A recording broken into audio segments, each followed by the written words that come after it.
At the end of the day, a best 4 out of 7 is different than a regular season matchup. No. Not to mention the intensity. I do get that. But what defines players Agreed on this is what you do when it counts, particularly if you did it before. Like, see, if you notice, I never hold anything against somebody who never does it.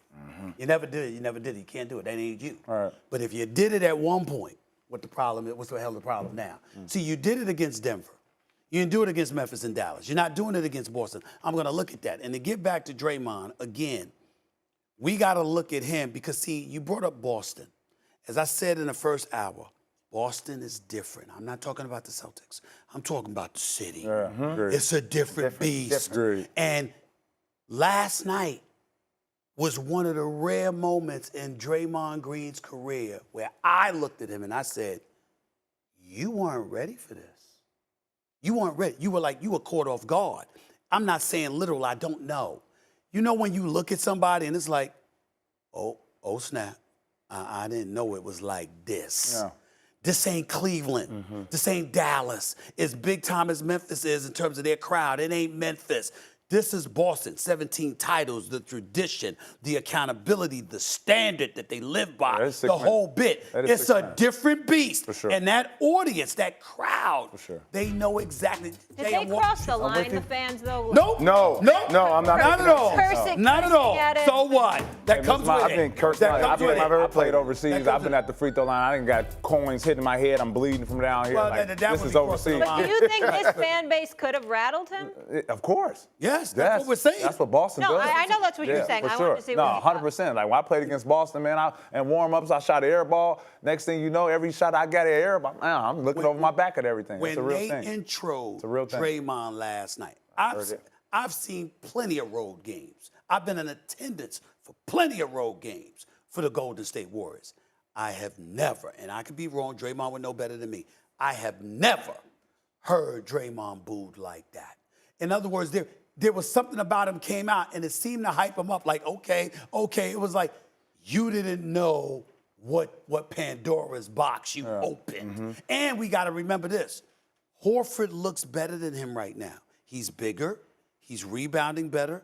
We saw what he did with the 26. He had more in one game than Draymond's had in 3. Had 26 points in game 1. He's hitting open shots, pulling you away from the basket. And then if you want to try to get big, he got Robin Williams on the interior as a rim protector. You're not getting anything inside unless you're a Kuminga. Can I say something? Unless you're a Kuminga. Can I say something that I think is unfair? Sure. But it's like, look, sometimes you have to do things that are a little bit out of characteristic, right, in order to achieve greatness. Okay. So I know that he hasn't played basketball in 2 years. I know that he played this year and has come off ACL and torn Achilles. Right. I don't feel like they can win it unless Klay becomes supernova I've Klay. said that.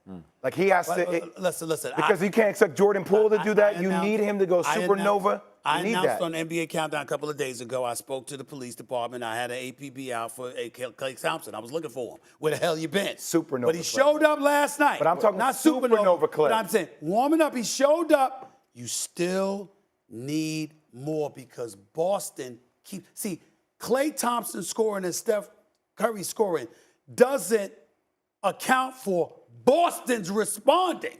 It's not like they're wilting and they're disappearing. They said, all right, y'all got y'all run. This felt like this last night. Oh, y'all got y'all running. Y'all finished?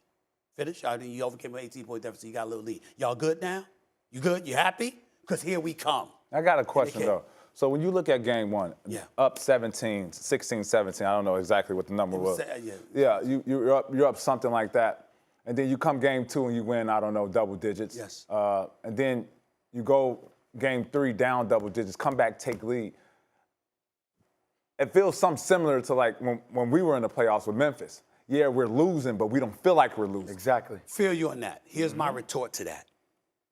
Hey, wait. You have to chill with these. Here's my response. No, don't dumb it down. I got to get my vocabulary. I got to up on it. Don't worry about it. Mama approves. She wanted me to use that vocabulary with you. Here's the deal. Boston has dominated the fourth quarters. That's the difference. They have responded in the fourth quarter. You don't usually see that against Golden State. When they did what they did to Golden State in game 1, the news was that's the first time that had ever happened in Steve Kerr's career with Golden State. There's a reason that's an aberration. It doesn't happen to Golden State, but it's happening now against Boston. And that's what we got to pay attention to. No.